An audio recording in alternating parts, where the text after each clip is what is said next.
Hola, ¿cómo estamos? Estamos en el espacio del enólogo otra vez, de nuevo, para intentar seguir en este camino de hacer un punto de vista diferente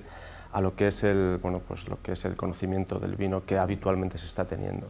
Esta visión diferente que queremos dar y que estoy dando, está teniendo su pequeño, digamos, éxito, porque sí tenemos un seguimiento por parte de gente, aunque sea minoritario, y eso me enorgullece. Gracias a, lo sabemos un poco, pues estas redes que tenemos como el Twitter, que por lo visto yo estaba un poco alejado de ello, pero estamos en contacto con ello. Bueno, siguiendo en este camino y un poco para ir terminando un poco esta fase histórica que me parece que es fundamental, un poco larga, pero creo que es fundamental, es el hecho ya de la desromanización de Europa, entendiendo que, que Europa en ese momento era el centro del mundo y un poco olvidando de que, que estaba metida en un mundo global, como estamos nosotros metidos en un mundo global, y que lo que nos puede afectar a nosotros en España, por ejemplo, en el centro de la península, realmente viene afectado porque lo que a lo mejor puede pasar en Japón o en Estados Unidos. En este punto crítico, Roma pierde toda su potencia a partir del IV, V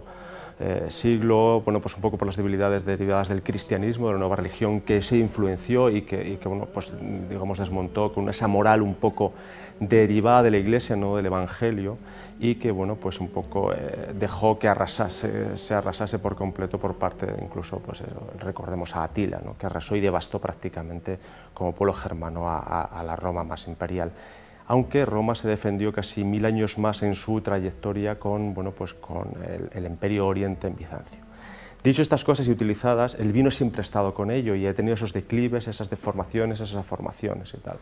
Roma ya tenía un propio dios que era Baco y la Iglesia se lo desmontó. Y sin embargo los visigodos, que era otro pueblo también de los que eran aliados al principio del final de la historia de los romanos, también asumieron bastante de su historia y consecuentemente, por ejemplo, en la península ibérica y en el norte y en el sur de Francia intentaron mantener, digamos, un poco el modus vivendi que tenían los romanos, acogiendo ciertas culturas y ciertas costumbres suyas, en ejemplo, el vino. El vino, consecuentemente, lo utilizaban y lo hacían como los romanos, pero con ciertos defectos. La tecnología no se ayudó mucho, simplemente más que es que les gustaban, por ejemplo, los vinos dulces y los vinos blancos que utilizaban los romanos en su alta calidad de consumo,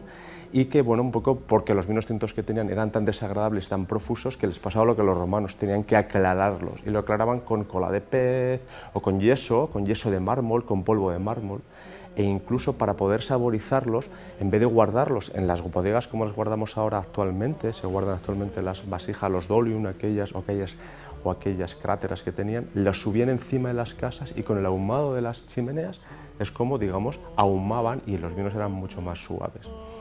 En el mismo paralelo, en Bizancio, en la península de Anatolia, los romanos todavía, que ya habían sido más sofisticados, acogieron y asumieron todavía la historia griega entonces, no sé si nos acordamos de aquello, y empezaron a consumir efectivamente los mejores vinos del mundo griego que eran en Macedonia, lo de Alejandro Magno, ¿no?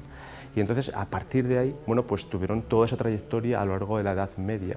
que fundamentalmente se unió con las cruzadas, que en esa confusión y en esa inversión de culturas, sobre todo el mundo cristiano,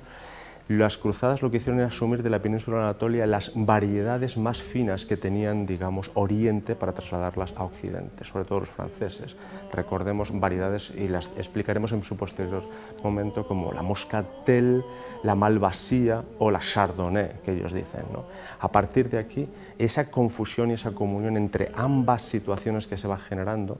el cristianismo tiene mucho que ver, pero ese cristianismo, con el debido respeto, o sin respeto, casi deformado, porque no es el cristianismo del Evangelio, es el cristianismo de la Iglesia que se iba conformando en función a medida suyo.